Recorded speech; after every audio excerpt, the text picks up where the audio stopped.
আরে আজব তো, আপনি এখানে কি ব্যাপার? আপনি এখানে কেন শুয়ে? আপনার নিজস্ব সিট কোথায় আপনার? গুটকা খাওয়ার জন্য এখানে সিট নিয়ে যাবে। ভেতরে খুব সমস্যা হয়। কিসের সমস্যা? কি বলতে চাচ্ছেন আপনি? গুটকা খেতে হলে ভেতরে খুব সমস্যা, এই জন্য আমি রিকোয়েস্ট করে সিটটা নিয়েছি। যাতে গুটকাটা আমি থুকটা ফেলতে পারি।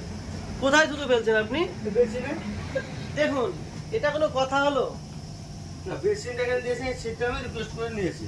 আমার ভালো সিট আছে, আমি চেঞ্জ করে নিয়েছি এটা। আপনি ভালো এসি সিট নিতে পারতেন, এসি কামরা এরকম যায় কেন? এসি সিট নিয়েছি তো। তারপরে? এসিতে, কিন্তু আমার ওখানে হচ্ছে না, পোষাচ্ছে না। আমি তাই বলে আপনি গুটখা খাওয়ার জন্য এরকম বাইরে বাথরুমের কাছে, এই দেখুন আপনার এই যে বাথরুমের কাছে এসে গুটখা খাওয়ার জন্য নাকি শুয়ে আছে?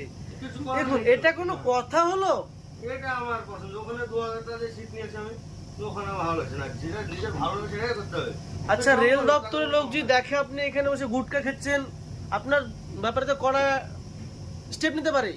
তার উপর আপনি কি বলছেন? আমি রিকোয়েস্ট করে বলেছি, কেউ কিছু বলবে না।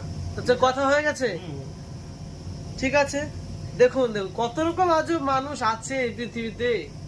গুটখা খাওয়ার জন্য নাকি এখানে বাইরে সিট নিতে হচ্ছে মানুষ। দেখুন দেখুন, নেশা কোন পর্যায়ে পৌঁছে গেছে দেখুন।